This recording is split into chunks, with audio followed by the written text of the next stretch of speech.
क्या बात है? डॉक्टर साहब, ये लड़की बहुत सीरियस है, आप बचा लीजिए प्लीज। लड़की? कहाँ है लड़की? कौन है ये? हम नहीं जानते। तुम नहीं जानते तो इसे लेके क्यों आए हो? कहां से लाए हो? बीच से। ये हमें बीच पर बेहोशी की हालत में मिली थी। बेहोशी की हालत में?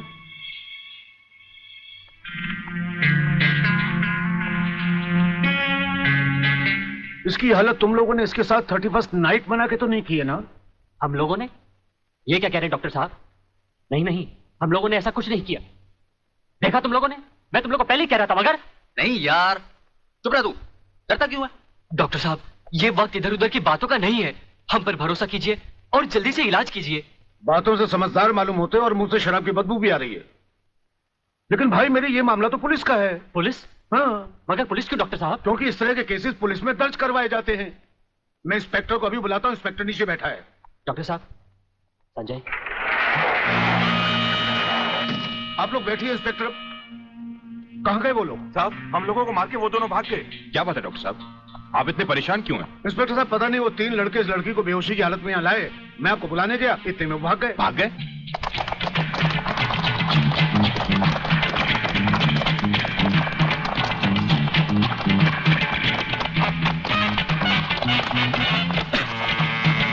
अरे जल्दी कर।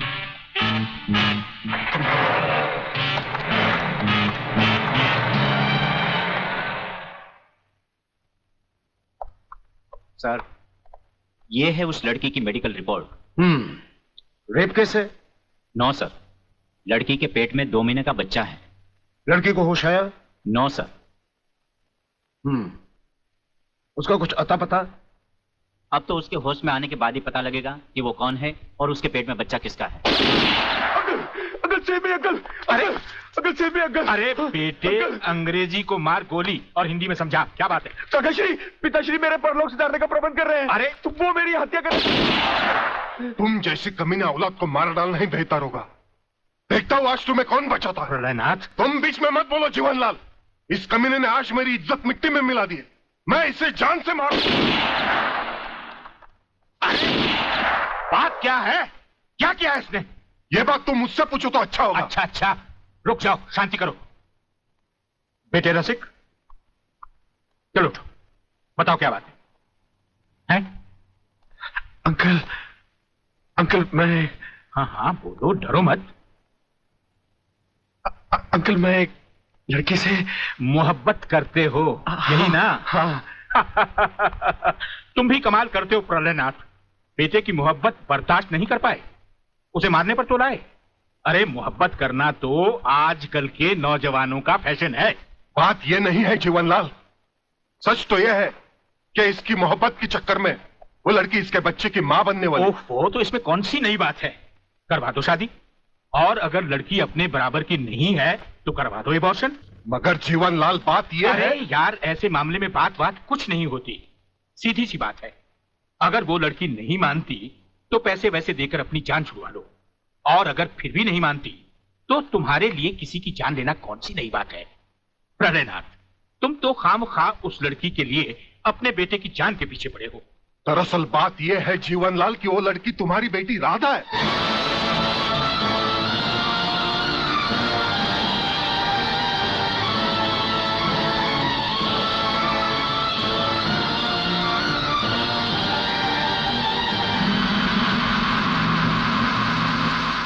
सारी चीजें दर्ज कर ली? जी साहब। और हाँ, इस डेड बॉडी को जल्द से जल्द पोस्टमार्टम। साहब ये पर्स मिला है।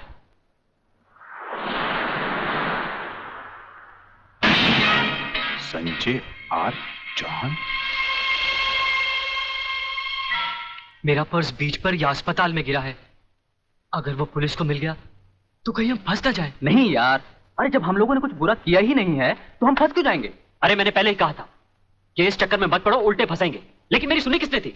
मैं कहती हूँ डर डर के कब तक ये बात सबसे छुपाते रहोगे। चलो माँ जी को सब सच बता देते हैं, सब ठीक हो जाएगा।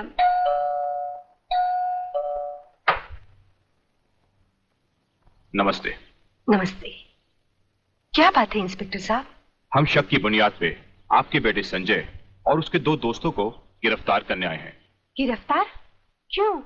क्या जुर्म किया है उन तीनों ने? ये आप अपने बेटे से पूछ लीजिए।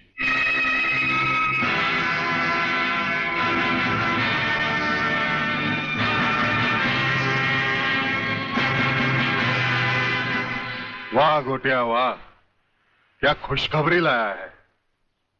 डीआईजी रुद्र प्रताप का बेटा पुलिस के फंदे में।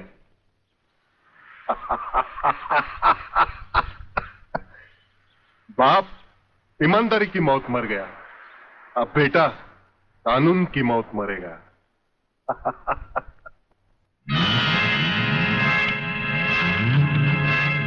गोटिया आप देखना,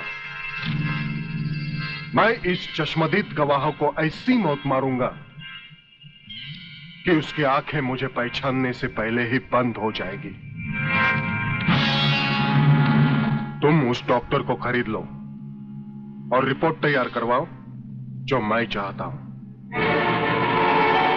यह समय सोचने का नहीं है बेटी, यह हम दोनों की जिंदगी और मौत का सवाल है। पिताजी, पुलिस पूछेगी तो मैं क्या बताऊंगी, किसका नाम लूंगी? पुलिस को तुम ये बताना कि तुम्हारे साथ बलात्कार हुआ है। हाँ बेटी, बलात्कार। प्रलयनाथ की प्रलय से बचने का ये एक ही तरीका है। तुम उन्हीं 3 लड़कों का नाम पुलिस को बता देना जिन्होंने तुम्हें अस्पताल पहुंचाया है। पिताजी, लगता है पापियों के साथ रहकर आपका दिमाग भी उन्हीं की तरह हो गया है। आप ये कह रहे हैं मैं उन लड़कों को फांसी के फंदे तक पहुंचा दूं जिन्होंने मेरी जिंदगी बचाई? नहीं पिताजी, मैं ऐसा हरगिज नहीं करूंगी, हरगिज नहीं करूंगी। बेटी, इतिहास गवाह है, आदमी ने अपनी जान को बचाने के लिए अपने ही भाइयों की लाशों को कुचला है। ये दुनिया का नियम है बेटी। फिर वो तीनों हमारे लगते भी क्या हैं? अगर उन्हें फांसी लग भी गई तो हमारा क्या जाएगा?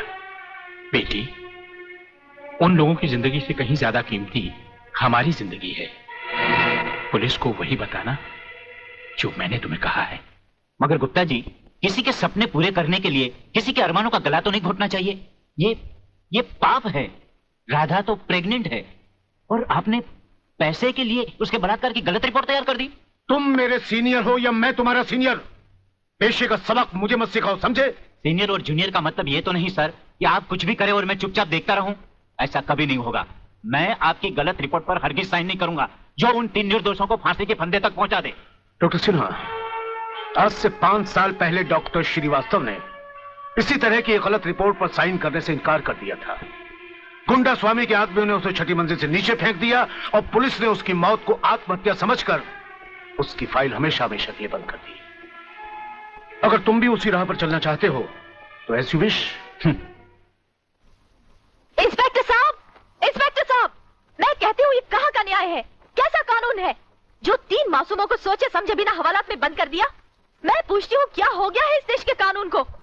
अगर पुलिस वाले इस तरह पुलिस स्टेशन में सोते रहे तो निर्दोष लोग जेल में नहीं जाएंगे तो कहाँ जाएंगे? उठो! कौन तुम? नींद की गोली खाकर सोया है गांजे की? दिखता नहीं क्या? लड़की हूँ मैं, आलोक की बहन, जिसे तुम्हारे कोई बहादुर इंस्पेक्टर ने बलात्कार के जुर्म में पकड़ा है। कहाँ है वो इंस्पेक्टर? मैं उससे मिलना चाहती हूँ। सलाम साहब। साहब? अच्छा, तो आप ही है वो साहब? मैं पूछती हूँ तुम पुलिस वालों को हुआ क्या है जो गुनहगार को निर्दोष और निर्दोष को गुनहगार समझ लेते हैं? सुना था कानून अंधा होता है, मगर तुम्हें तो भगवान ने एक नहीं 2-2 आंखें दी है और वो भी चील की तरह मोटी मोटी। क्या वो तीनों तुमको किसी भी तरह से बदमाश लगते हैं?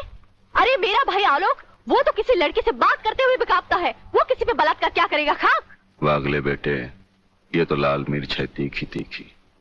हाथ लगाओ तो हाथ चले, मुंह लगाओ तो मुंह चले, दिल लगाओ तो दिल चले। ये तेरी बीवी बनने के लायक है। अरे इस तरह घूर घूर के क्या देख रहे हो? पहले कभी लड़की नहीं देखी क्या? लड़कियां तो बहुत देखी, लेकिन तेरे जैसे तीखी पहली बार देखी। क्या तीखी? क्या नाम है तुम्हारा? शांति शांति शांति शांति शांति शांति। वाह, क्या कमाल का नाम रखा है चुन के माँ बाप ने, शांति, जो इस देवी के चेहरे और जुबान से शहद की तरह टपक रही है। हाँ? हंस क्या रहे हो दांत निकाल कर? मुझे अपने भाइयों से मिलना है। हवलदार, मिलने दो इसे। साहब, उन तीनों को अस्पताल ले गए हैं शिनाख्त के लिए। संजय चौहान, आलोक वर्मा और अली खान, यही वो 3 लड़के हैं जो आपको अस्पताल में छोड़कर भाग गए थे। क्या इन्होंने आपके साथ बलात्कार किया?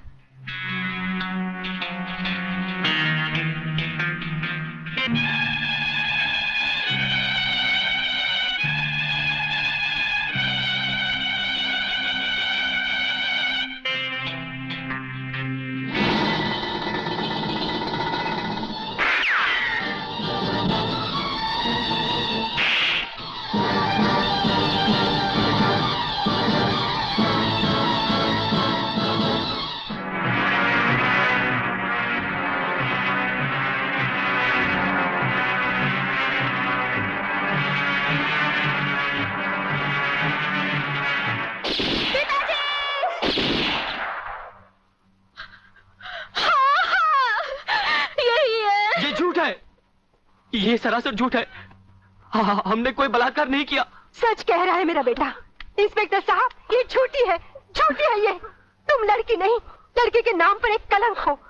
अरे जरा इन मासूम चेहरों को देखो जिन पर तुमने मौत की स्याही पोत दी है। इनकी सहमी हुई आंखों को देखो जिनमें तुमने मौत की दहशत भर दी है। और फिर मेरी आंखों में आंखें डालकर देखो, क्या इन्होंने तुम्हारे साथ बलात्कार किया था? इंस्पेक्टर, कौन है ये औरत? इसे बाहर ले जाओ। हवलदार, पकड़ लो इसको। खबरदार अगर किसी ने भाभी को हाथ लगाया तो।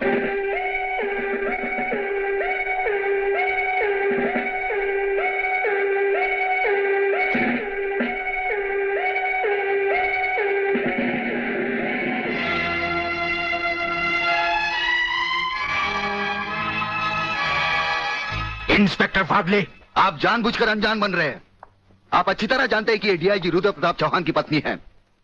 याद है डीआईजी रुद्र प्रताप चौहान, जिनके अंतिम संस्कार पर आपने लंबा चौड़ा भाषण झाड़ दिया था, जो आज भी हम पुलिस डिपार्टमेंट के लिए आदर्श है, उनकी पत्नी है। तो ये भी किसी मामूली आदमी की बेटी नहीं है। ये इस राज्य के मंत्री जीवन लाल टंडेल की बेटी है। और जानते हो इन तीनों ने इसके साथ क्या नर्क किया है? कुछ नहीं किया।